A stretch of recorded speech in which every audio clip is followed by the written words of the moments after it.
Welcome to another deep dive.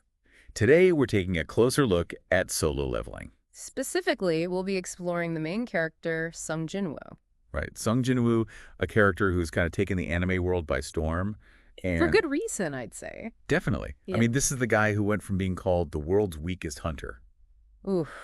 Yeah, that's gonna sting. tell me about it, to becoming, well, literally the world's strongest. That journey, that transformation.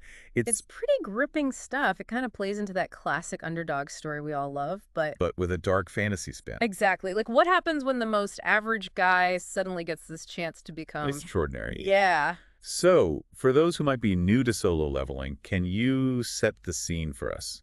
What's life like for Sung Jin-Woo when the story begins? Okay, so imagine a world where gates to these monster-filled dungeons just appear randomly, and then you have these individuals, they're called hunters, and they're tasked with clearing them.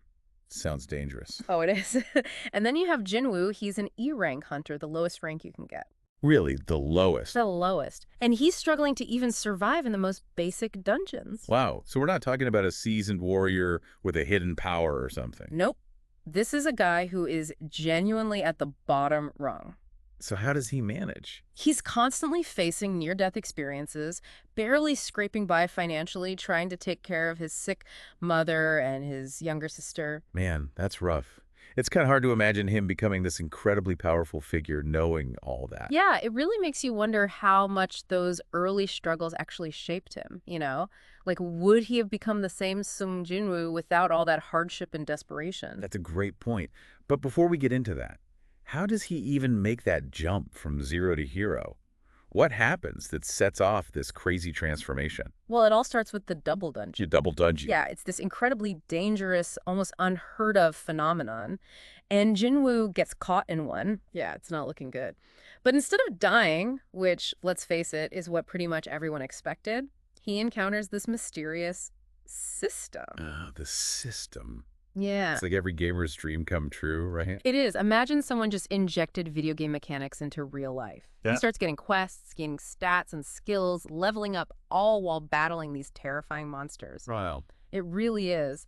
And that's what sets solo leveling in motion. So is that all it takes? This sudden power boost from the system and he's good to go. Well, it's definitely not just about a simple power-up. What's interesting is how the system doesn't just make him physically stronger, but it forces him to grow strategically, emotionally. It's like this... Forced evolution. Exactly. It's like he's being pushed almost against his will to confront his fears, his weaknesses. Exactly. And speaking of growth, one of the things that really sets Sung Jin-Woo apart is his ability to control shadows.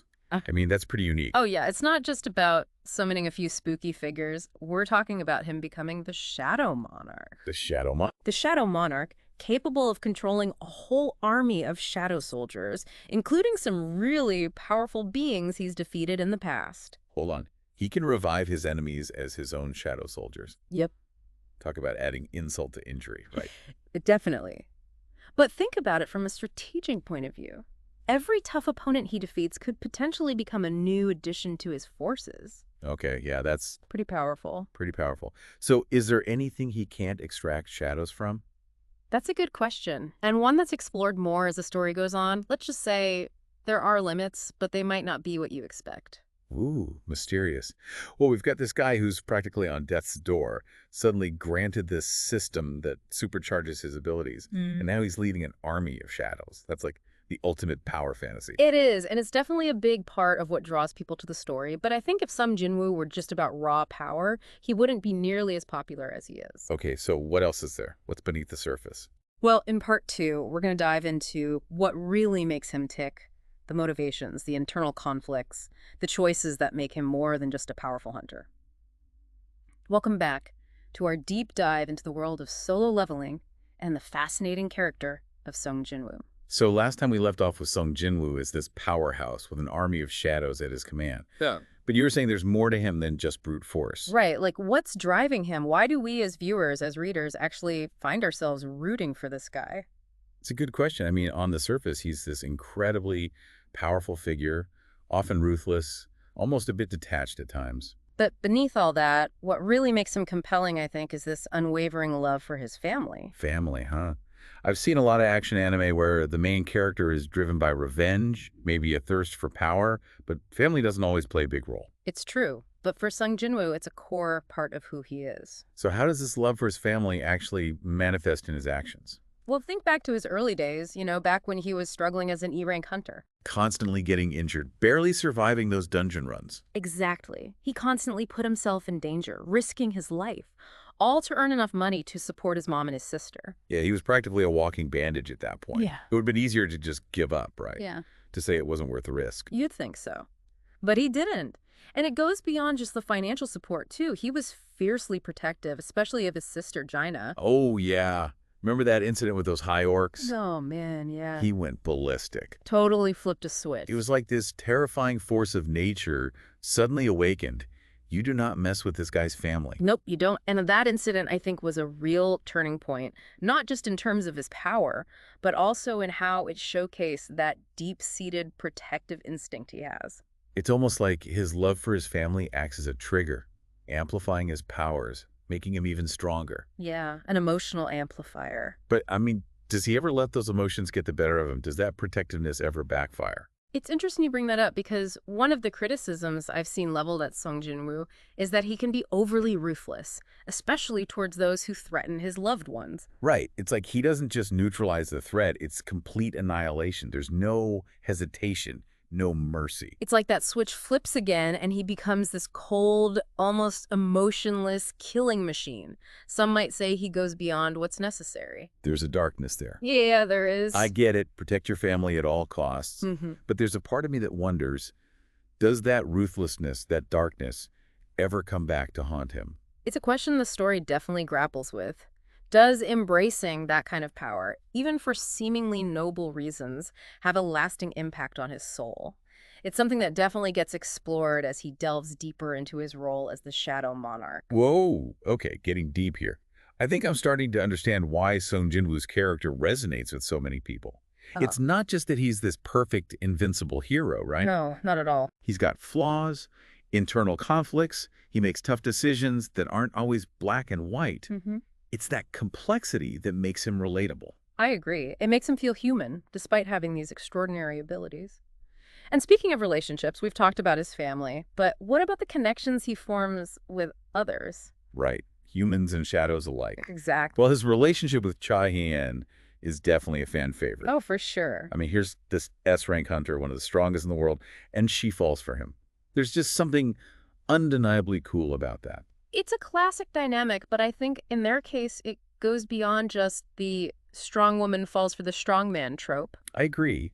You see their relationship develop gradually, organically, starting with respect, acknowledgement of each other's abilities, and then it evolves into something deeper. Right. They challenge each other, they push each other to grow, and there's a genuine understanding and acceptance between them. And let's not forget the humor.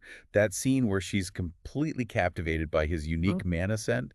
I mean, it's both endearing and hilarious. It is. Shows that even amidst all the action and danger, there's room for lighter moments, for genuine connection. It humanizes them, They feel like real people. Real people, but one of them commands an army of the undead.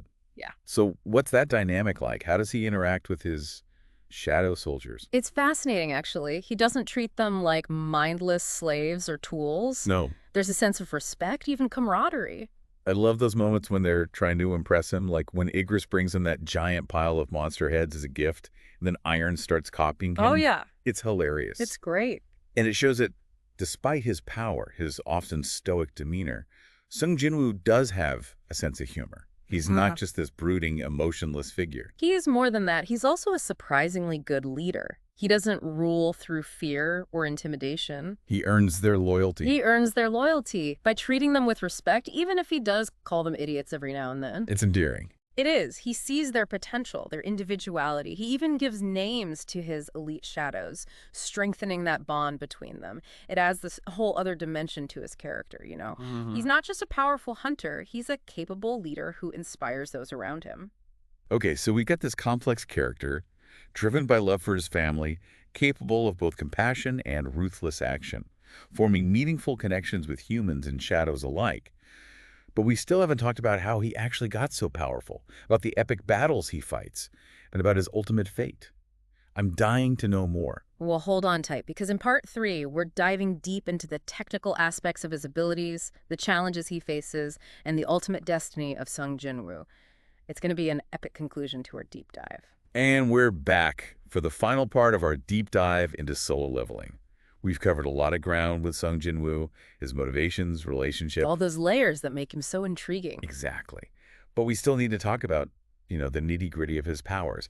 How did he actually become the world's strongest hunter? Right, we know he can control shadows, that he's incredibly strong, resilient, but what are the specifics? Yeah, what makes his powers unique? How do they even work? Well, even before his full potential as the Shadow Monarch is unleashed, his physical abilities are just off the charts. Strength, speed, durability. Like when he punched that statue of God, remember? Yeah. And actually damaged it. Oh, absolutely. I mean, he totally outclassed Thomas Andre, and he was considered one of the best national level hunters in the world. Yeah. And those are just examples of his raw physical power. But what really sets him apart, his regenerative ability. He literally regrew a leg after losing it in the double dungeon. I mean, most hunters would be out of commission for months if they even survived that. Exactly. But he gets back up. And that's thanks to a skill granted by the system called Will to Recover. Will to recover. It makes him incredibly hard to kill, basically. So he's tough. Tough, and then you combine that with longevity, which makes him immune to all kinds of diseases and poisons. He's practically invincible. No wonder he can take on all those crazy, powerful monsters and enemies. It's a good foundation. But it's not just about being tough to kill. He's also incredibly strategic, adapts to different combat situations really well. Like that fight against Candiaru in the double dungeon. Yeah. Outmatched. But he used his environment, his skills, his smarts to his advantage. Exactly. Starting to see why the system chose him. Not just strong, but mentally sharp, adaptable. He's got what it takes. But we got to talk about his shadow powers, right? That's what really makes him stand out. Absolutely. His signature, shadow extraction, is the core of it. The ability to pull shadows from defeated enemies and turn them into his soldiers. Every powerful opponent he defeats potentially strengthens his forces. It's like a never-ending power-up. It is. But how does it actually work? Does he just snap his fingers and boom, instant shadow army? Not quite that simple. There are limits to how many he can extract and control at a time. The process takes a toll on him, especially earlier on. Strategic considerations. Can't just go around shadow extracting everything he encounters. Right, and it's not just mindless copies either. His shadow soldiers retain their fighting styles, their skills from when they were alive. And some even seem to retain bits of their personality, right? Yeah. Which I think is part of what makes those interactions so funny. Yeah. Like with Igris trying to impress him with that pile of monster heads, and Iron copies him. Oh, yeah. Just those little moments that show Sung Jin-Woo's not just this emotionless, all-powerful being. Right, those little touches of humor. He's also a surprisingly good leader, isn't he? Not ruling through fear or intimidation. No, he earns their loyalty. He earns their loyalty, treating them with respect, even if he calls them idiots every now and then. It's kind of endearing. It is. He sees their potential, their individuality, gives names to his elite shadows, strengthens the bond. So much more than just a powerful hunter. He's a leader who inspires. He is. But with all this talk of shadow extraction, almost forgot ruler's authority. Oh, yes. Telekinesis. Manipulating objects with his mind. So versatile in combat, battlefield control, disarming opponents. He can even fly. It's like he's got it all. Yeah. But he doesn't just inherit these powers. He works for them.